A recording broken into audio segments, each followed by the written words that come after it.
I was like, okay, I live here now. Is that a cat? Yeah. Our cat's up in the so big friends.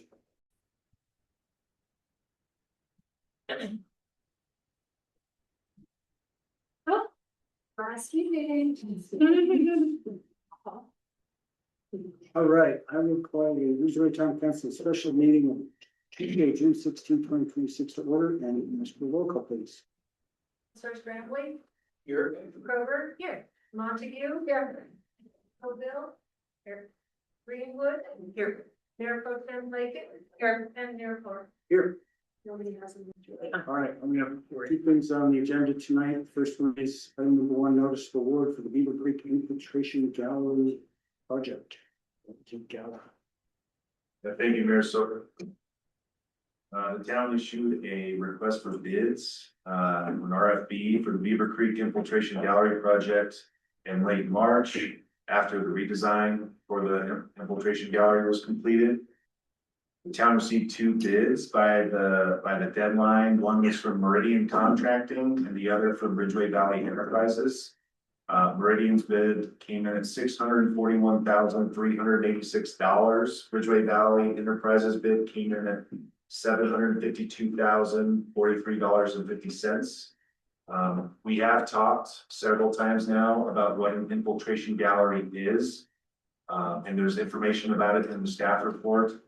If any of you have any questions on that, technical or not, we'd be happy to answer those questions. And we have folks from Respect, the design engineer company, online. They can answer those questions if you'd like.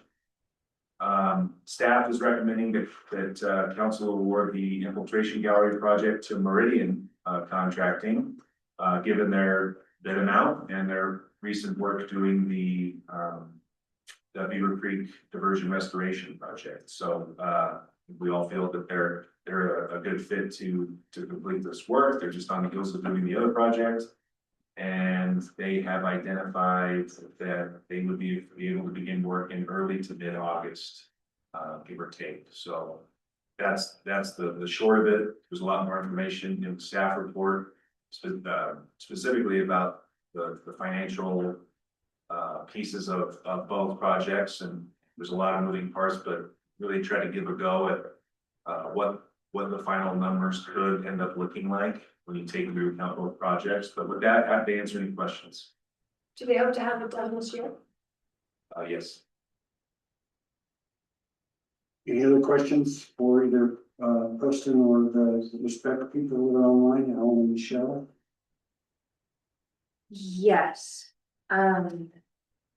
this not to exceed amount, is that conservative? I know we have some confusion about the amount of money we spent originally on it, and I just want to make sure that we're not gonna like run into a barrier in which we have to then allow more monies. And you always do such a good job of being a conservative estimator and just making sure that that's. Yeah, I'd love Alan to kind of chime in on that, but we haven't worked any additional contingencies in this amount, this setup as a not to exceed amount. I think what you're referring to might be the costs for related to Respect as a design engineer and upping their contract amount, given how wildly complicated the project has been, and working with the CMAR, and then working to redesign the infiltration gallery. And so ultimately we did, I like to think we did right by them by raising their contract amount. But Alan, do you have anything to say about the question at hand? I certainly can. And again, I'm Alan Leake from Respect, principal in our Denver office. And thank you again for the opportunity to address the council. So as opposed to a CMAR, where CMAR has a guaranteed maximum price, this was a design build contract where it's mainly a unit price contract. So in unit price contracts, there may be changes in the contract value based on minor changes in quantities. So the price could go up a little bit, it could go down a little bit. If there is some unexpected things find in the field, the contractor could file for a change order. I don't expect there to be much changes because the quantities are pretty set unless something is found in the field where it can't be built how we've designed it. And I don't anticipate that. So I really don't see there being a big risk with there being a big overrun on the contract price, the bid price that Meridian had put in there. But certainly any type of change orders that we come up with to the extent required by the town's requirements will come back to the town for review and approval. Thank you. Kind of seems like the only unforeseen circumstance might be a giant boulder where you want to put the cow, but probably unlikely. Anyone else? Okay. That's a good point. This is public hearing. It's not a public hearing, so Not public hearings. I'm ready for a motion. I move to announce award, I just lost it, thank you. I move to issue notice of award for the Beaver Creek Infiltration Gallery Project to Meridian Contracting Inc. at the amount not to exceed $641,386. I'll second. All right, motion by Michelle, seconded by Beth. All in favor? Aye. Are there any opposed? Passes unanimously. Thank you. Good. Thank Good you. luck, guys. Thanks, I'm Alan. excited to see it. Thanks, Michelle. Thanks, Ron. Thanks, Joanne. Thanks, everybody. Guys, Thank you. Thanks. thank you guys. Okay, that takes us to item number 2, which is discussion regarding town council rules of procedure and decorum. Oh,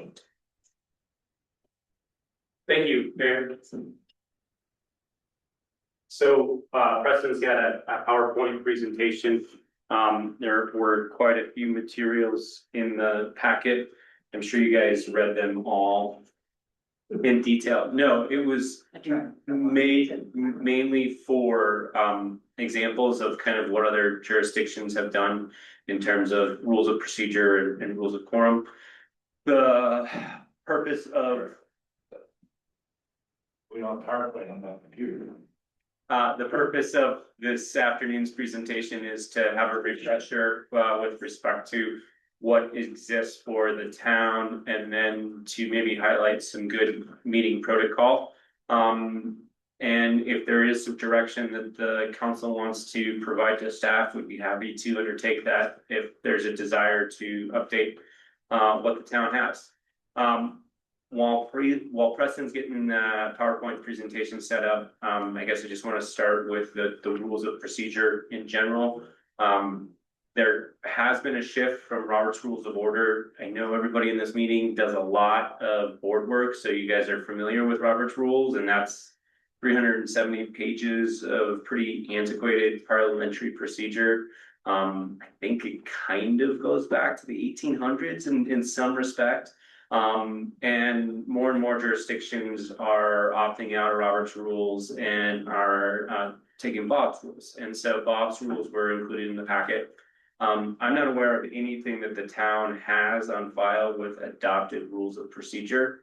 So I would suggest Bob's Rules because one, it's 90 pages. It's pretty clean and clear language. And I think it does a good job of, in the event that there are some procedural concerns, it's a good reference guide. I live here, so I'm obviously partial to the way that this board operates. I really like the aspect that, we are somewhat informal and colloquial, and I don't want to lose that.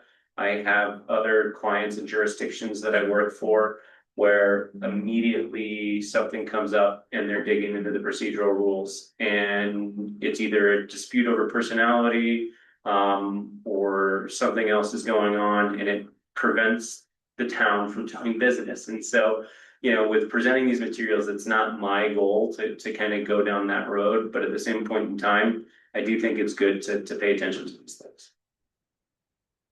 So in terms of the sources for the town, you have your home rule charter sources. 3.1, which allows for the council to adopt its own rules of procedure. 3.2, which recognizes, in terms of just notice and posting for your monthly meeting. You need to have a quorum, can call special meetings, if you should so choose, and your ability to go into executive session. 3.3, in a meeting, you may take an action by ordinance, resolution, or motion. Other than that, occasionally we'll ask just for staff direction so that we can potentially bring something back to you, but that would be adopted at a later date. So that's from the charter. With respect to the municipal code, it recognizes that regular meetings are Wednesday at 5:30, the second Wednesday at 5:30, unless it's a legal holiday. Typically staff, instead of just letting it fall on the next day, will kind of let council know, and you can reschedule prior to that occurring. Also, there's the ability to call a special meeting either by the mayor or by I think 3 members of the council can request a special meeting. 4. And that was one thing in going through this that was odd to me, because 4 is kind of the magic number for Ridgway in terms of quorum as well. Some jurisdictions have 3 and the mayor. You've got 4 and the mayor for the quorum. Town hall, except where available, all you guys kind of sometimes occasionally do some off-site work sessions for budget or some facility reviews. Totally appropriate as long as you're providing appropriate notice regarding the same and the opportunity for the public to attend.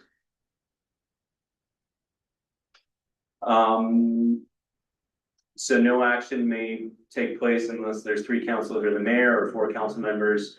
And if there's not quorum, the only thing or business that can be taken up is to reschedule for a meeting at a later date.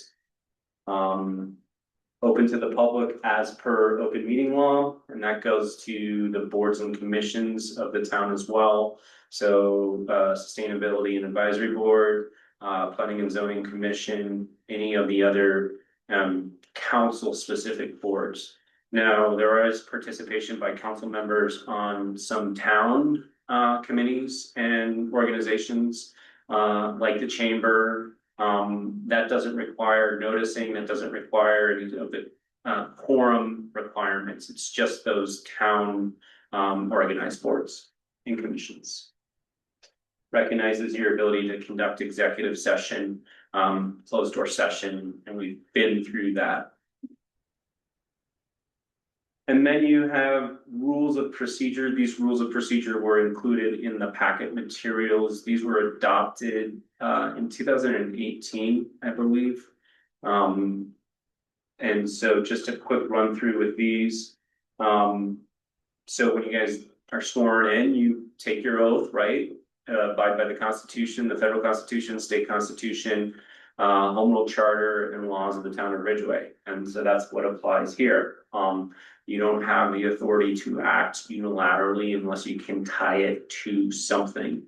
Occasionally, you are, as council members, given specific direction. Hey, you know, Beth, council member Lakin, you have a relationship with that person. Why don't you go and speak to them and see if they can come on the next council member at the next council meeting, whatever that might look like. Or hey, Polly, Councilmember Kroger, if you could give us a report at the next parks meeting, whatever it might look like. So you may have separate motions or direction or that the council might provide, but look for that before you're acting. So if you can't tie something to either direction provided by the council or in the home rule charter or the town code, take a step back and go, hold on a second here, am I acting within my scope of authority? No council member, including the mayor, should act outside of their authority, including but not limited to purport to speak on behalf of the town council on any matter which the town council has not taken a position on, or represent a position inaccurately. I know it's a small town, I know it's hard, people will come up and they'll bombard you and say, hey, you know, you're taking sign code discussions up next week, what are your opinions on that, kind of, and it's really hard, but try to focus them and say, hey, we'd love to have you come to the meeting and you can kind of hear more about it and certainly provide your feedback. As to, you know, the possible adoption of the sign code or whatever it might look like.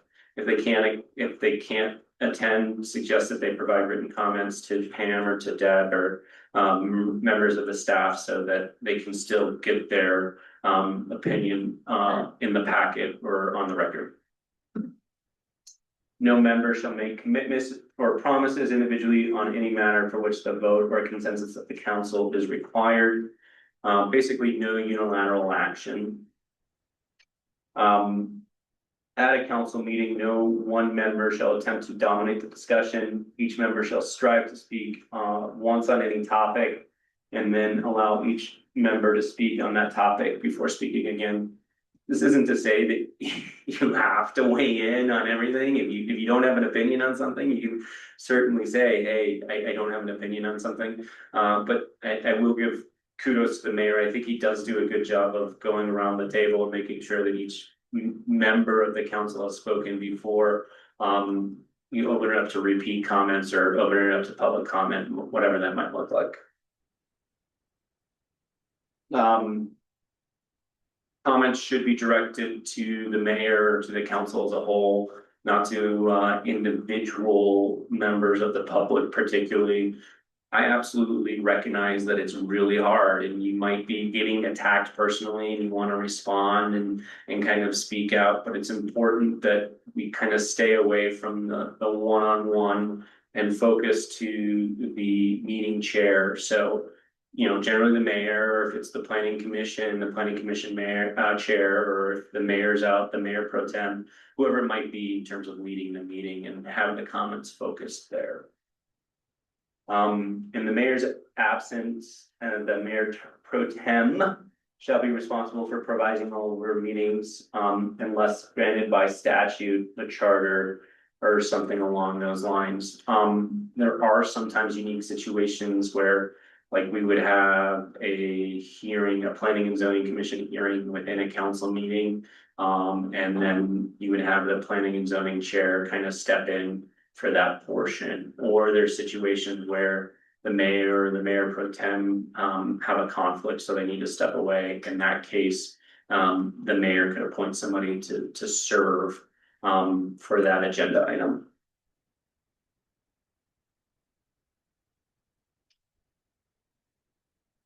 Conduct with staff. I would say, again, generally, I think that this council does a really good job of focusing on the top-down approach. But it is always worth kind of circling back, because this is where I do see that council members get into trouble. You run into staff and council issues when you erode that relationship. So no member shall act or attempt to act on any matter which is encompassed within the responsibilities of the town manager or other staff. No member shall give orders to any staff member who reports directly or indirectly to the town manager. Pay attention to the chain of command. If you have any questions in that regard, you know, certainly feel free to reach out to Preston or feel free to reach out to my office. I'm sure members of the staff will reach out to you and complain about scheduling or whatever it might be. It's important that you take a step back and say, hey, look, I really appreciate your comments, you know, direct them to Preston, or I can direct them to Preston. But, you know, once you break that chain of command, that staff member is going to continue to go to you every time they have an issue, and it's going to become a burden on you. So Preston's got a job description. He generally acts within the boundaries of it.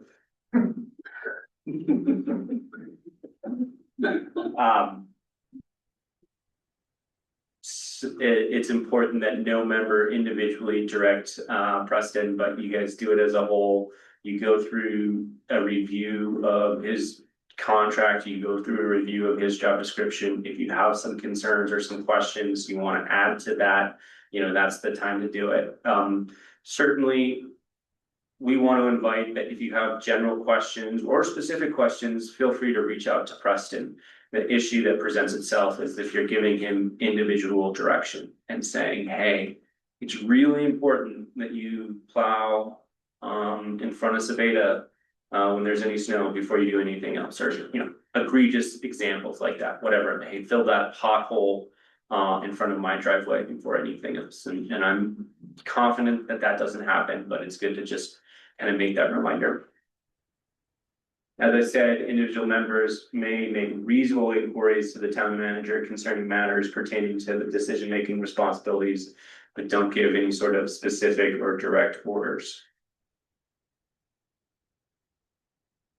I think we talked about this. Pay attention to the chain of command. Don't involve yourself with employment matters below the level of the council's direct reports. So you guys have direct reports in Preston with respect to my office, with respect to the municipal judge. Everything else kind of flows under Preston's office. No member shall direct or request the hiring or firing of any employee from any position that reports directly or indirectly to the town manager.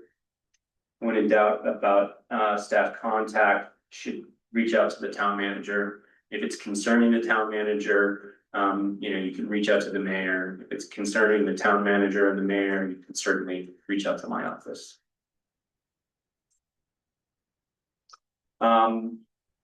Council desires to serve as a positive example for civility, respect, and dignity in dealing with one another, town staff, citizens, and the business community. Each member shall comply with the following standards of personal conduct.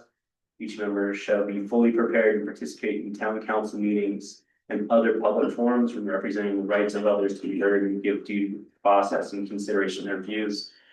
From my observation, this council seems well prepared. I know you guys get, you know, large packets and it's a lot of material, but generally speaking, it seems like everybody's prepared coming into that meeting. It shows, at least from my perspective, and I think it shows from the staff as well. So keep it up. Certainly the mayor sets the agenda, so you may see a situation where the mayor and the town manager are meeting individually. That's part of the mayor's role in terms of working with the town manager in setting meeting agendas and getting kind of the business before the council. No member shall berate, intimidate, belittle others for expressing their opinions or viewpoints, engaging in speech that is inflammatory, defamatory, demeaning, bullying, or threatening. No member shall make disparaging remarks about any town employee in a public setting. While criticisms about job performance may be valid topic of discussion, choose the appropriate setting for such discussion. You know, you may have a concern with the performance of the police department or the town attorney's office or whatever it might be.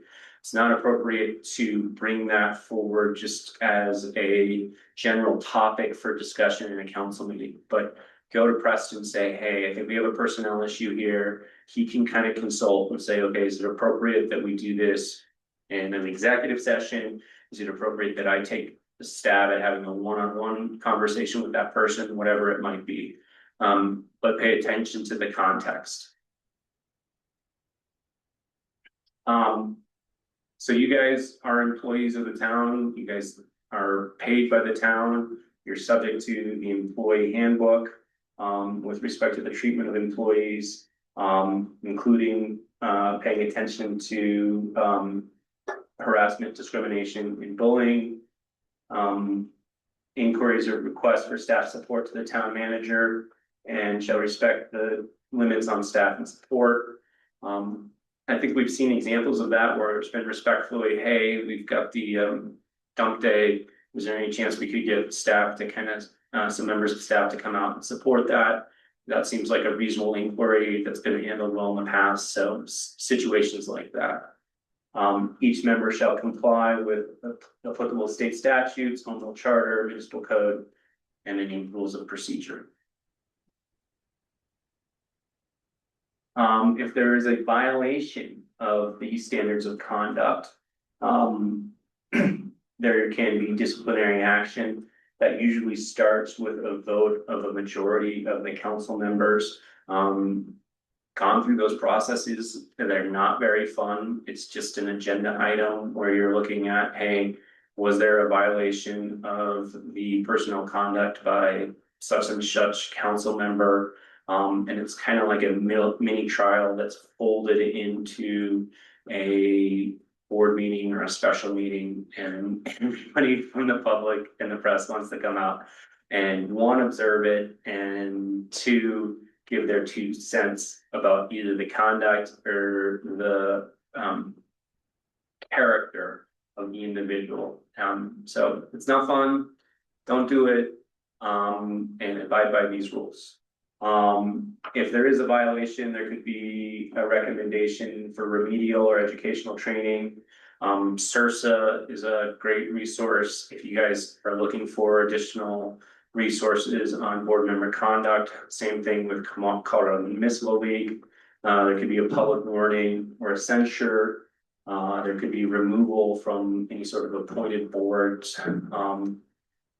There could be a request for resignation, or there could be a recall as per the terms of the town charter. Absolutely. I've heard the censure referred to with the county, but I don't know what that actually is. It's like probably the way that I've seen it is just more of a formal reprimand where it's a voted, and maybe it's in the form of a resolution that says council member Montague violated the rules of procedure on such and such date by such and such conduct. There was a hearing held where opportunity was given. She was found to be in violation, and the council voted 6-1 to censure her publicly. That could be something, one, that's something that's on the record. Two, that could be something that could be used by opponents if you were running for re-election. Or three, that's something that citizens could undertake and say, hey, Councilmember Montague, I'm sorry, I'm picking on I'm your not question. pushing it But was censured, it's time to start a recall petition, so they could use that as the basis to kind of gin up support. Okay, so there was no additional action once they were doing it, or you saw it in the paper, that was it. Right.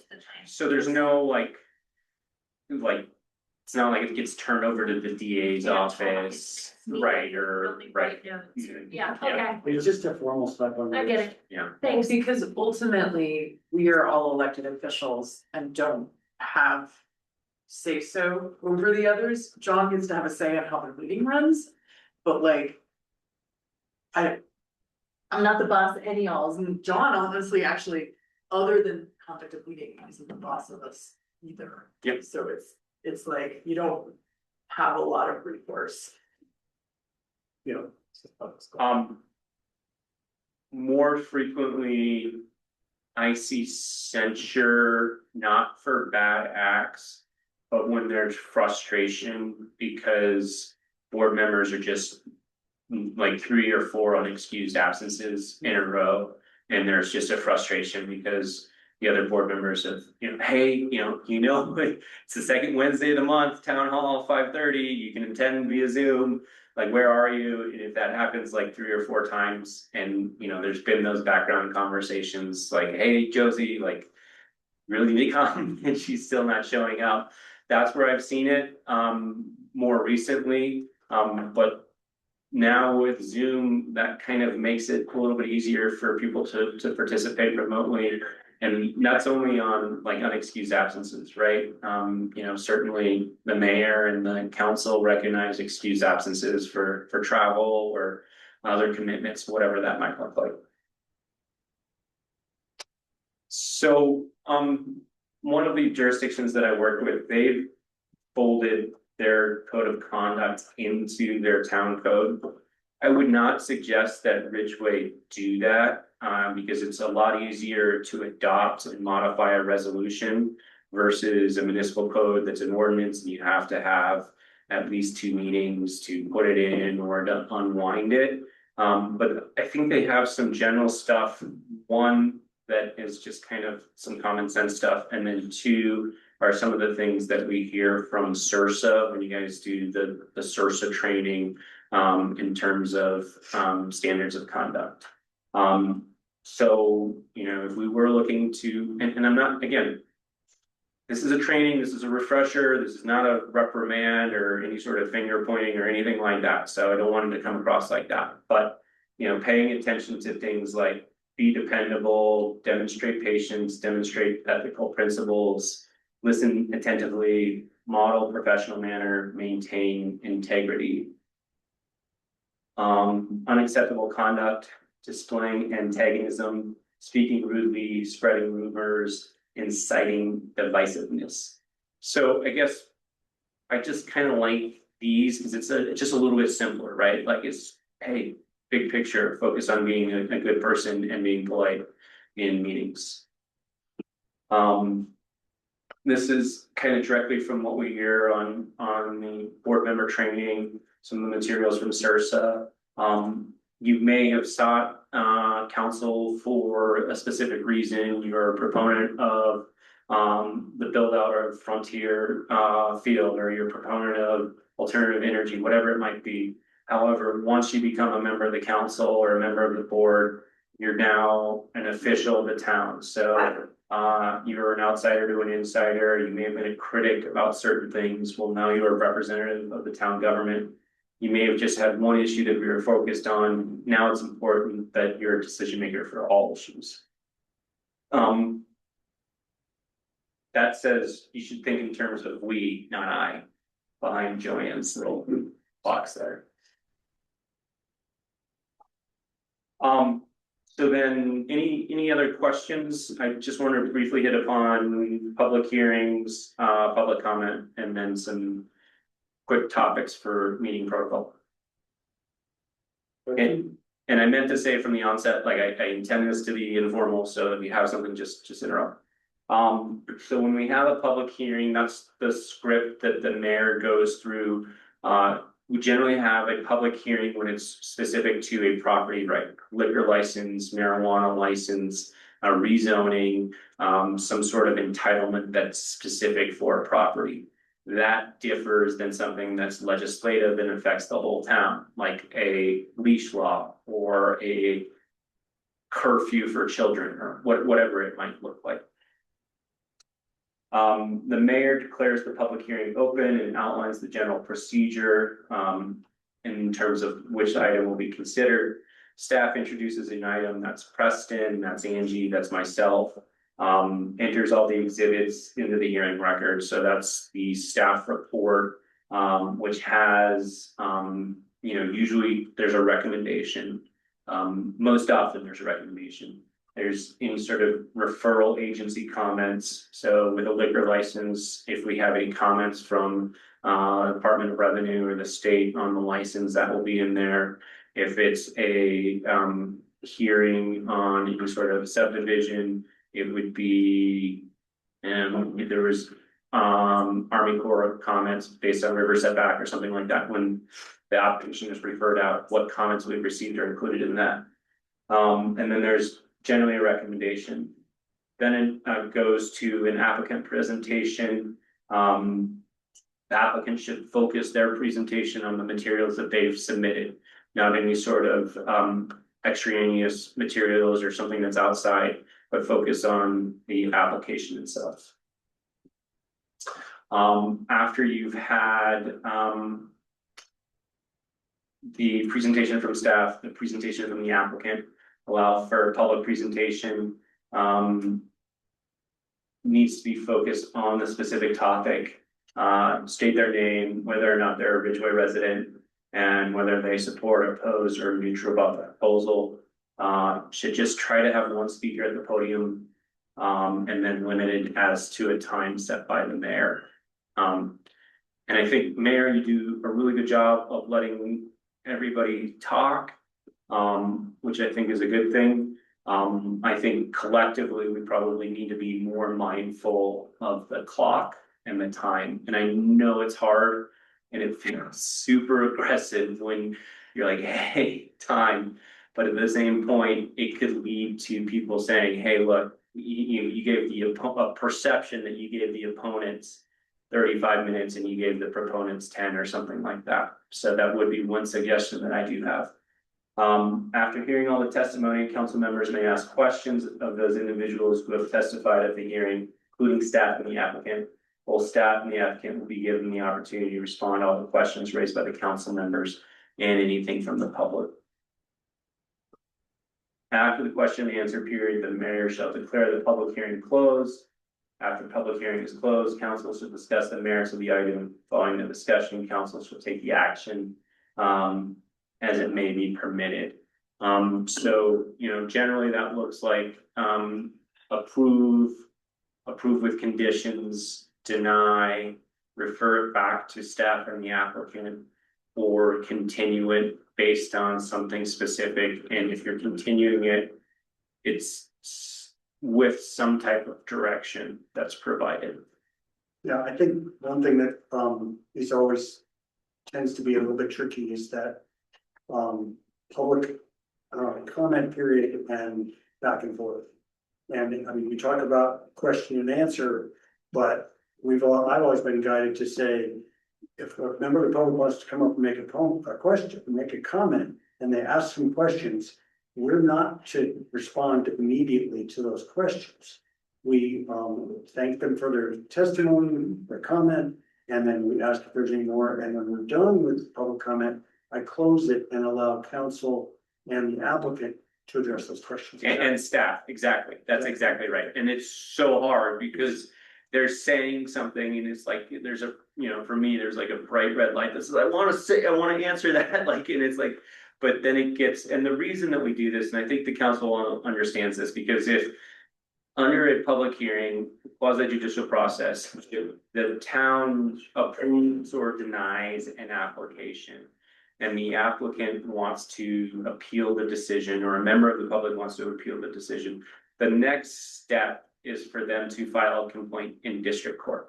And it's called a Rule 106, and basically it's an abuse of discretion standard that the district court Judge Jackson will take a look at, and he will say, okay, I need to take a look at the record. And when the town of Ridgway denied this liquor license, that they apply the applicable standard.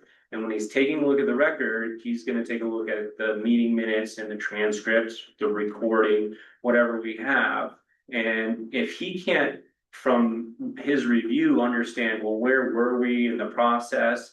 Was that comment considered as part of the record, or is that comment outside of that? That's going to make it more difficult. So the reason that we follow these rules of procedure is because if there is an appeal, we want to have as clean of a record as possible to substantiate the council's decision making. And I would just point out that a lot of times we open public comment.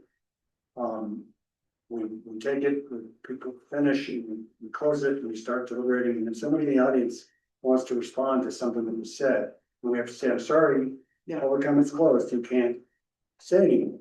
And then occasionally, and I assume this is appropriate, I can say, okay, we're gonna open public comment back up to let this person respond or whatever. I mean, that's where I feel like it gets a little tricky. Yeah, absolutely, you can do that. You can close public comment.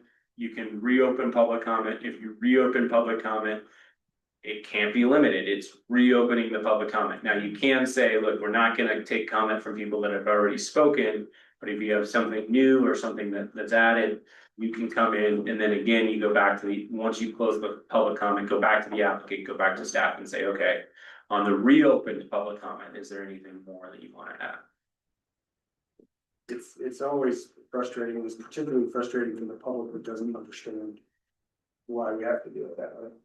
Does CML have like a good video guide on public hearings for the public? Cause like I've had folks, and not necessarily with our things, I've had folks who are like, oh, you know about them, can you tell me how they work at the county? And they're all generally the same-ish, but we have some folks who are really excited to be politically involved. And it'd be lovely to send something their way that wasn't ours. Right. Yeah, CML has a great resource library on their website for most likely what you're talking about exactly. Yeah, they've got a handbook for elected officials. I think you hand that out don't you? I'm trying to think about something. Right, no, I understand that, right, yeah. You know, there's probably, I'm sure there's something, now it might not be CML, but you know, could be anybody, yeah, just. Yes. The issue that I've had recently at planning is the public will come in to complain about an applicant. Like someone's applying for a special use permit, so people show up to complain about the neighborhood or the person's property or on and on. And I have needed to interrupt them and say, this, I understand your complaint, but this isn't the place for it, you need to talk to town staff. Mhm. And then the issue I had was a fellow commissioner accused me of interrupting people, and I'm like, that's my job. They were here to complain. It's not appropriate. Like, if we want, I'm not gonna sit here and listen to complaints.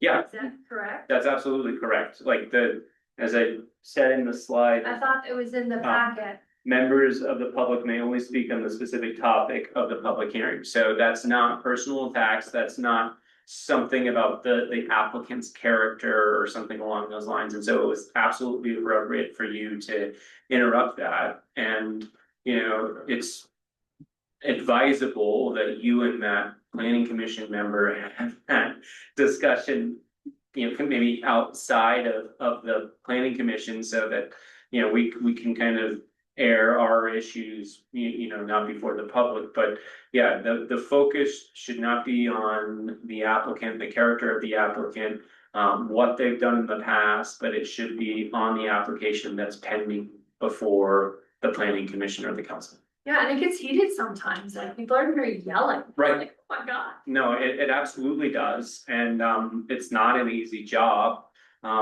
Particularly when there's, you know, these really large scale developments that can have a 10-20 year impact on the neighborhood.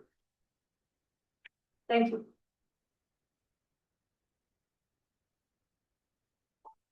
So then the last highlight with respect to things that we deal with in meetings, public comment and participation, we've got that on the onset.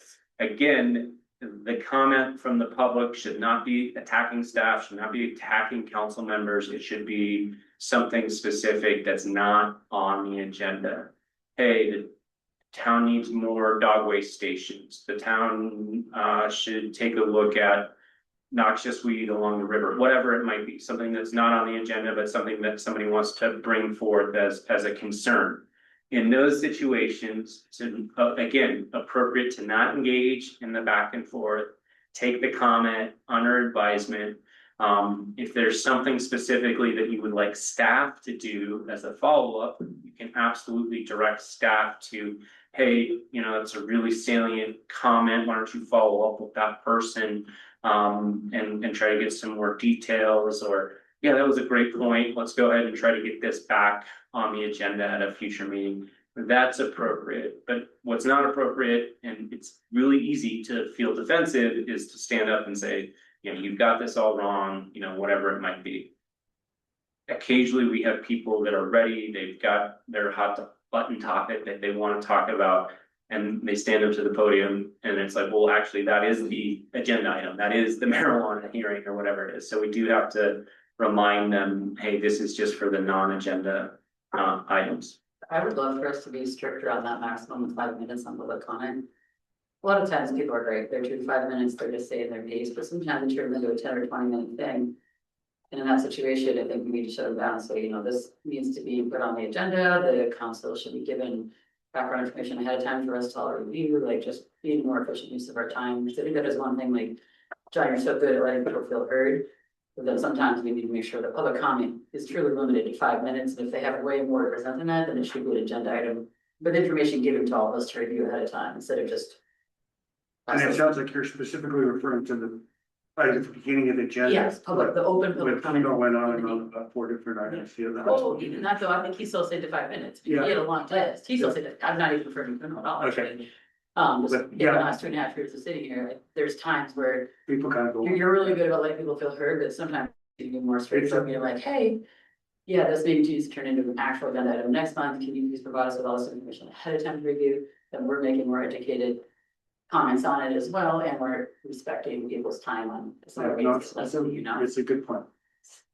It's a tricky fine line. that Oh, we're trying for to sure. walk, But Maybe we need a little timer. I was wondering about, what about a timer basis? They can see yeah, it. that's something that we could. Yeah, other jurisdictions that I work with, they have just a big clock and they just started, you know.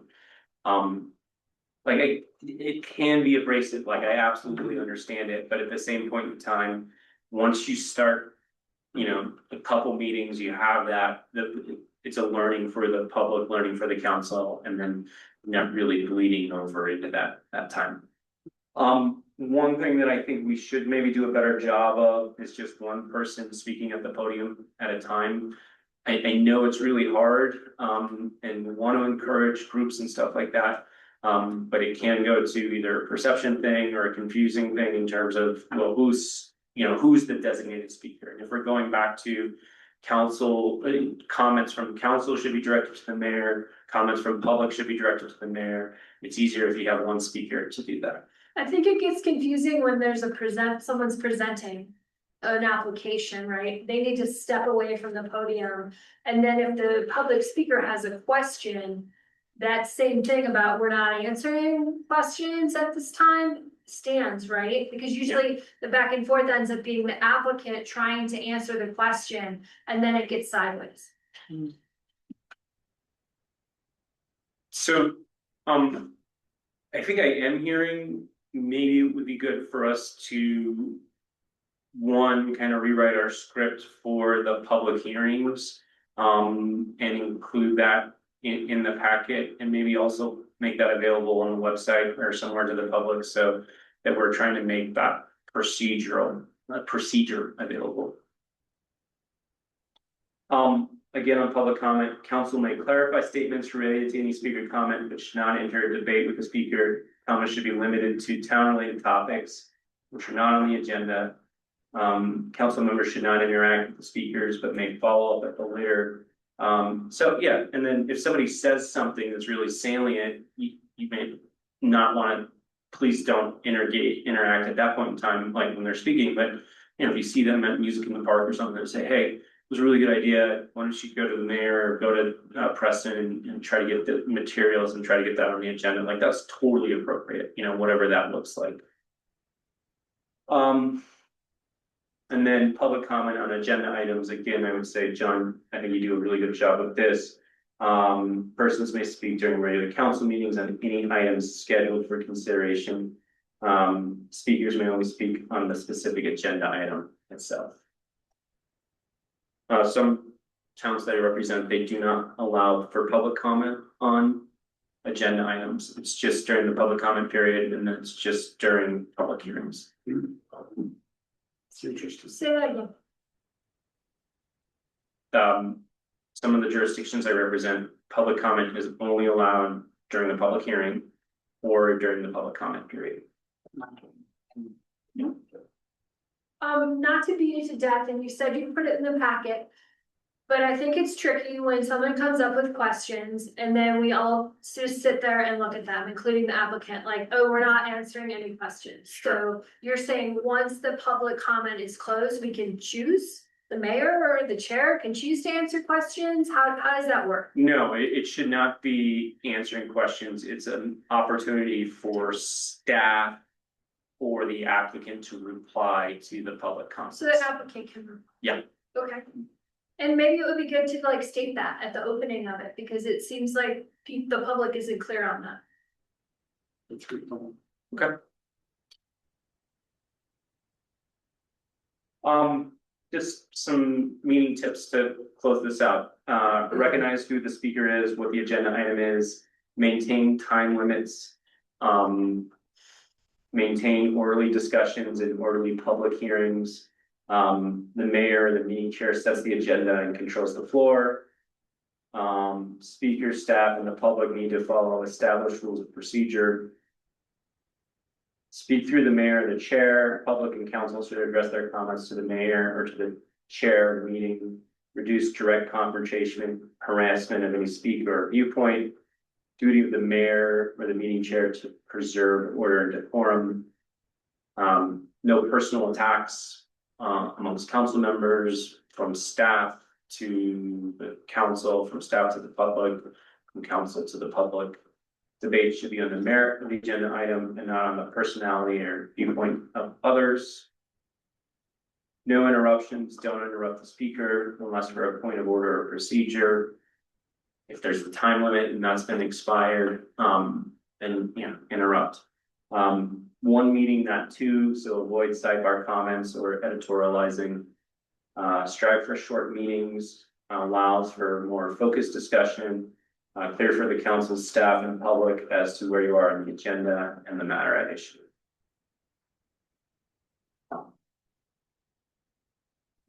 I have a thought.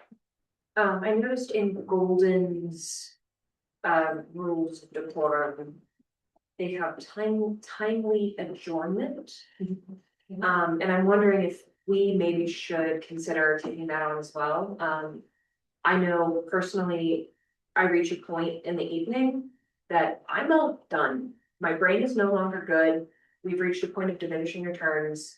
I cannot make good, wise, well thought out decisions. I'm usually done by like 9:30 latest, because that's past my bedtime. I noticed that theirs was 10 p.m. and I'm wondering if we ought to take that into consideration, as staff all have jobs to do the next day. We all have jobs to do the next day. Is that something that is of any interest to sport? I know I have joked with most of you that after teaching all day, I turn into a pumpkin at 8:30, and I can press on past that, but like, that's about the point where. I don't care whose joke it is, it's not funny anymore. Would it require an extra meeting or would it be sent to the next month? Depends on the issue, but in most cases, it would require enough. Because we probably can order the agenda to things that can wait at the end, if there are any things that can wait. Or the process to be more speculative. Yeah, Yeah, that was my.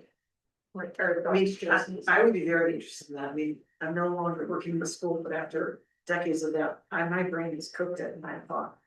And so, It's something we've talked about for years, and I can tell you, back in the early aughts and even in the late nineties when I was on planning commission, our meetings would go to sometimes 11:30. It's crazy. And you're right, everybody get cross out. Nobody wanted to like have to create another meeting and put people off that needed a decision. I think it's something to explore for staff to look at possibly ordering the agenda a little differently so that things that might be able to be considered at a later date or considered later in the meeting so that the things do run. I definitely own the fact that I probably need to, I feel like I run a pretty good meeting, but there are definitely things that I could do to try and speed up comment and try and get through issues a little faster. It's hard when there's controversy. Even just us up here wanting to reiterate our comments and be heard. Sorry, I mean, I just think even like reading proclamations. Inherently, I don't think it's bad, especially like last week's meeting was a shorter meeting, so whatever.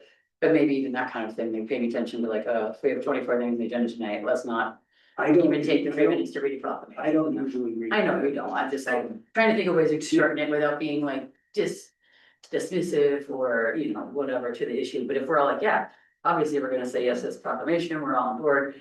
Let's not have a 12-minute discussion about it. It's like, yeah, we all support this is great. And just kind of like that way, I think. two related thoughts, and I'm sure it's actually by statute. But the things that actually weirdly bog us down are ratifying letters that you've already signed. Can those go on the consent agenda legally? And then we could pull them off if necessary, because it's always at the end. We're all kind of just like, what needs to happen with this? So I would love to see if those could go on the consent agenda. Because then it's just one less thing, because usually we're all in agreement. They go pretty fast, but. But it's just sometimes you get another through it all. procedural thing. Save some minutes. And then the other thing is pushing our public presentations. Yes. So, there's an art to putting the agenda together and, John's covering it. We go over agendas prior to every meeting. And there's no right way to do it, but we do aim to put the stuff first where we know it's gonna garner the most amount of public, right? Presentations, proclamations, stuff like that. It gets tricky when you have an idling ordinance, I mean, that's just an idling ordinance and other stuff, and it's difficult when you know that's a really somewhat contentious issue, it's gonna garner a lot of public interest and public comment, but it can't be the first item on the agenda because there's so, so I just want everyone to recognize that we spent a lot of time really trying to figure out how to piece the puzzle together. No, and that shouldn't have been But you're, no, peak, it was like, but I wanted to make sure you all know that. yeah. I spent like a lot of time and Bo's involved too, trying to piece the puzzle together. Your last comment, Beth, was about coaching the presentations, and I think that's a great thought that we don't take lightly. We do our best to say, hey, you have 20 minutes. 15 minutes for your presentation, 5 minutes for Q&A. Please try to stick to that. Do they always stick to that? No. But that, Bo mentioned earlier tonight, sometimes you have relationships, and we had. The year before I was joining the Eco Action Board. Eco Action did a presentation, and there was, somehow we had two piggybacked on top of each other, and they had 2 slots. And but I talked to Emma, I was like, Emma, I love data. I will listen to data all day, any day, but if we need 40 minutes of presentation to catch up new folks, then it needs to be a work session. And like, I deeply believe in the work they're doing, but it should be a work session. And last year, I believe we had a single 20-minute presentation that we got through. So that might be a way to take some of that off of you, Preston, if anybody has a connection to really highlight to folks, we want to hear you. The best way to be heard is to stick to your 20. We've been telling Equal Action that for years. It's funny how long it took them to finally do it. I wonder if the timer will help with those things as well, where it's It would hurt. to the speaker. That way we're I think educating those 20-minute presentations, when you say. where you have a 15-minute already- timer going and it buzzes and you know, yeah. Well, and absolutely, because there's nothing like looking up and seeing the clock at Yeah, it at helps you be 7 efficient. minutes going up. I talked too long, I need to speed up and get through it. Yeah, I think it helps everybody kind of stay focused and not as squirrely, because it's like, we're in the middle of this one, so. There's just back and forth, so it's worth taking a look at. The one suggestion I would have on the time limits. I would probably have like a loose start of 9:30, 10, whatever the consensus is. The ability to make a motion to extend that, because yeah, you're really close and you have to listen to Preston's corny joke and then you can get out of here, Yeah, I've Like- never brought it up. Versus, okay, now we have to, cause I have jurisdictions where they're like, it's a strict limit and we're not gonna continue it, and then. It just derails for the next meeting and it can lead to a procedural issue, so. Maybe start with a guideline of, whatever the consensus is, that it could be extended by motion for 30 minutes or an hour, whatever that might look like. Well, I should bring up the fact that, sorry, interrupting, for years, again, we've talked about, we're pretty unusual in that we only have 1 meeting a month. We often have a separate workshop in that same month, but to only have 1 meeting a month means that we gotta have some stuff in. And every time it's come up in my experience, when we say, well, should we have 2 meetings so they could be shorter? Everybody's like, I'm guessing it's gonna fill the void and they're gonna be 2 long meetings. You should do 1 meeting a month, because if you do 2 meetings a month, the space will get filled with those 2 I meetings. definitely can put that sense out, and I think we can do a better job of being conscious. We can get a little digital, timer and. I mean, you could give them a So I wanna- computer too. Want to make a comment on the timer thing, for what it's worth. Yep. I've seen things, and this is just from experience in other communities as well, maybe you've seen this. It can get more contentious having that timer when folks aren't paying attention to it. Then it goes off, and then they're like, well, I'm only halfway through my letter, can I have more time? And then you have to navigate that and spend time saying, no, that's your allotted time, or saying, what does everyone think?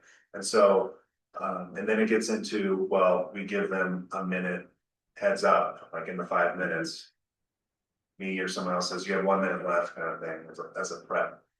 That can get contentious too. We did that during, if you remember, the Four Winds land use application, this was 4 or 5 years ago. There were so many people in this room, just an example, we did do that. I think, John, I know you were there, maybe Michelle, we limited it to, I'm making it up 3 minutes or something like that, and we did have a timer. Someone's phone going off, and we did have to say 1 minute left remaining. In all honesty, it didn't feel like the best way to go about it, but there's, you know, it could be useful. So just food for thought. What I might suggest, sorry. We also asked people, if they were in agreement with someone who already spoke, to simply say that without going through the whole thing again, and that worked pretty well too. Yeah, that's really important. And whenever we, I mean, we're lucky in that we rarely have a packed house. And when we do have a packed house, then I'm definitely, okay, we're gonna have a time limit, we gotta state, there's a time limit. We have to remind people to not repeat comments that somebody else made. You just get up and say, I agree with Joe Blow, I like what he said. But don't say the whole thing, just regurgitate the whole long comment. And then, I mean, as far as the timer goes, I'm picturing something that's pretty big, and it's got big red digital numbers, and, you know, you can't miss it, it's like. Now, if people are staring down at the paper and they're not looking up at it, then again, you know, you got a minute left, and then that's on me to kind of remind people. Still, we're training everybody in the audience too, that there's this expectation. Yeah, but what I might suggest is that we start with that as being a training mechanism, and we let the public know, like, hey, we're just trying to pay attention to this, because I have absolutely been in the jurisdictions where Preston is referencing, where there's so much focus on the clock that it becomes another distraction and drags things out. But maybe it's, you know, setting that agenda item for 20 minutes, clicking down, we can just see, like, where are we? And then if it is becoming a problem where people are becoming cognizant of it, that could be enough. If it's like we're bleeding into this and we do need to do something, then we can take it back up. Well stated. And, you know, I just thought that the other thing that we might try on an interim basis is just, I can be more, like whenever we're doing comments, I can set a timer on the phone and be looking and remind them when it's minutes of 1 minute left, and keep it more informal. I'm open to try that, but if everybody thinks that maybe we should have it. I think the phone, Informal would be. I think that would just be the one Ridgway thing to do, and potentially when we get 2 minutes out, 3 minutes out, maybe assign the. But, you know, if something's crazy, like the big red box of lunch. I disagree. I agree with Kevin. I kind of think it's yes and. I think maybe we answer your issue on the big red clock run out. But we know who the repeat people are, right? And then you can run it a little more informal, John, but if you've got someone whose comments are running 7-8 minutes every time they comment. Hey, because when we get to something that is more contentious. That's when we need to make sure everyone feels like they're treated equally, and someone didn't get to turn on forever, and someone got cut off, and how do you decide that? Like, is it kind of a training wheels with less enforcement on a night that maybe it's not hugely important? But at least maybe we're aware of it? I don't know, I actually really am not strong, I mean, I think there's arguments on your side. And that's why I'm kind of looking for a middle ground. Come down to like 3 or 4 occurrences where. You know, and we can generally spot those people in those moments in time. And we could even approach it ahead of time and say. 20 minutes. We're gonna limit it to this amount of time, and I will let you know when you have Yes. so many minutes left. I'll give you a hand signal, you know, I won't interrupt you. I think one of the They things, know.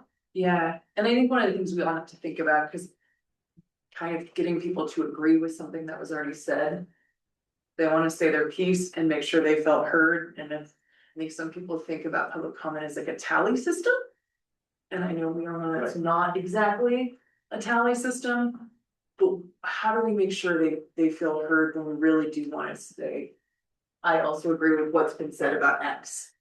And I don't think that's just gonna be taken up easily. I don't think we have a silver bullet for that. I found a 15-inch by 4-inch.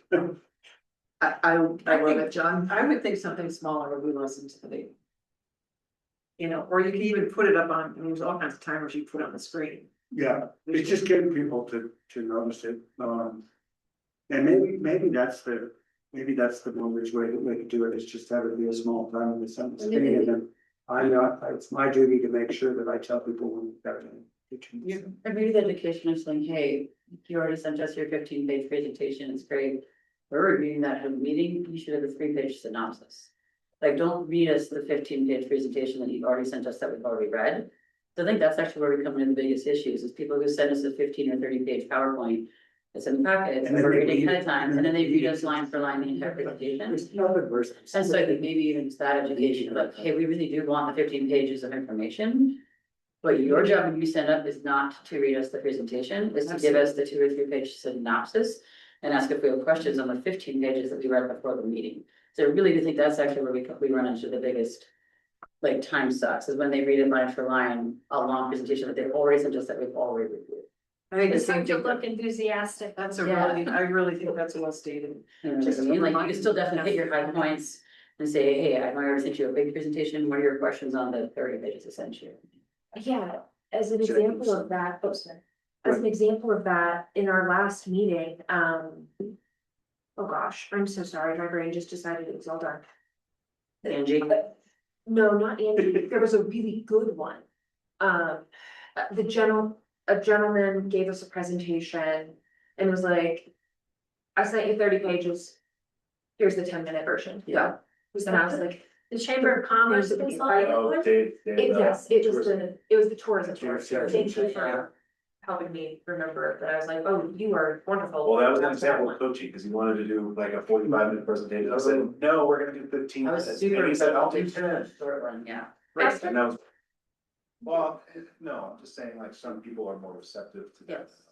I think the same goes for public comment. When you wrote me a letter, I promise you I read the letter. Yes. If there's anything in the packet, if I'm short on time, the thing that I'm going to read is the public I comment. had someone say to me today, you didn't reply to my email, and I said, I'm sorry, we do, but I hope you understand, we get a lot of emails, and we do read everything.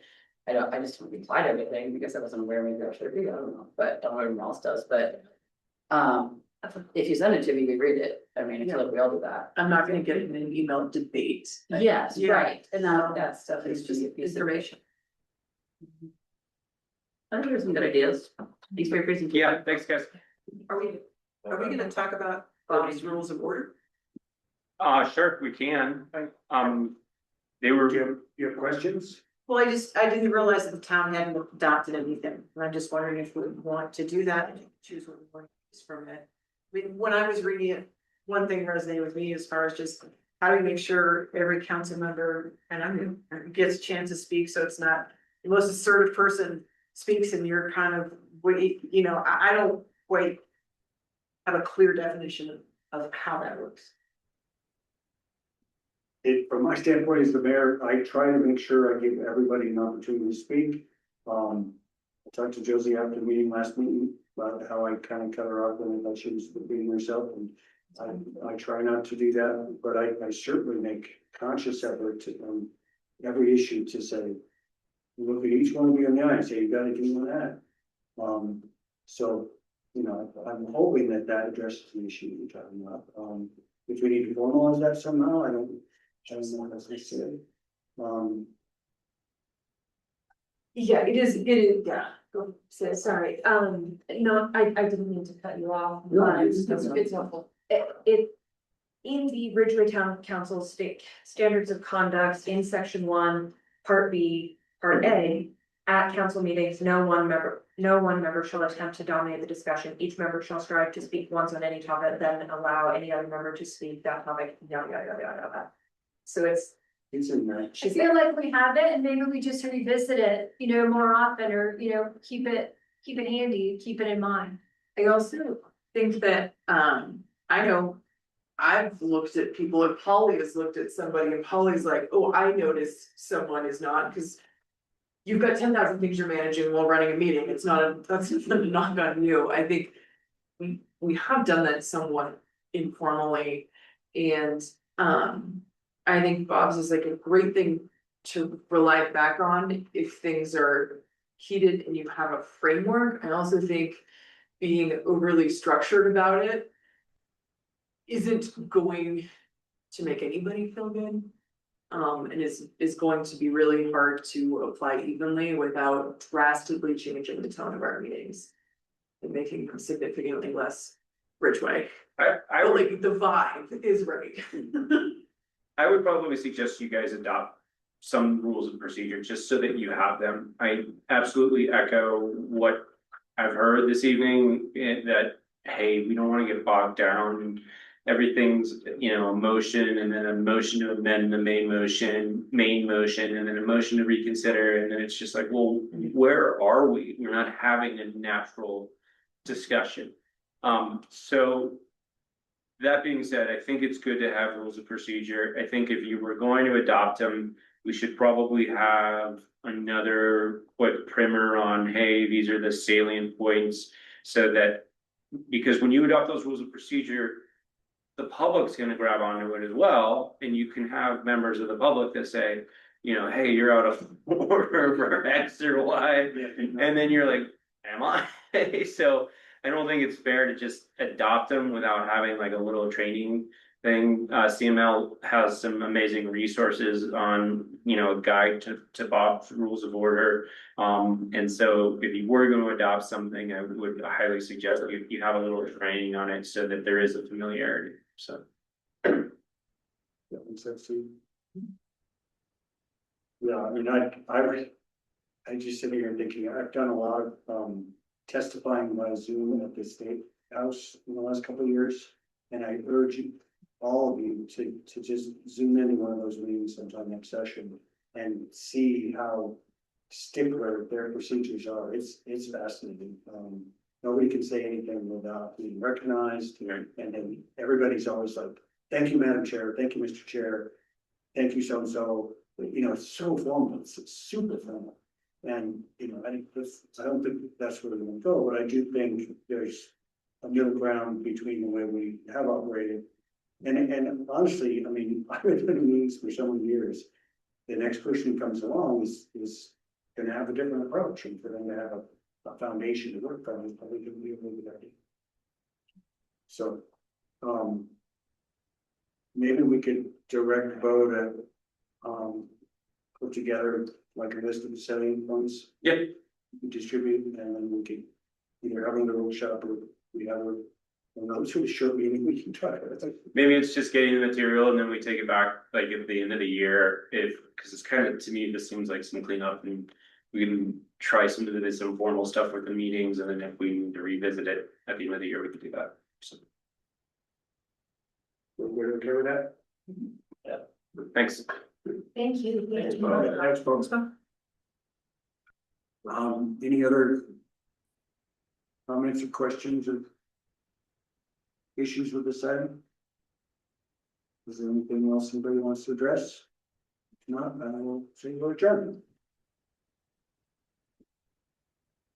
Yeah. Thank you.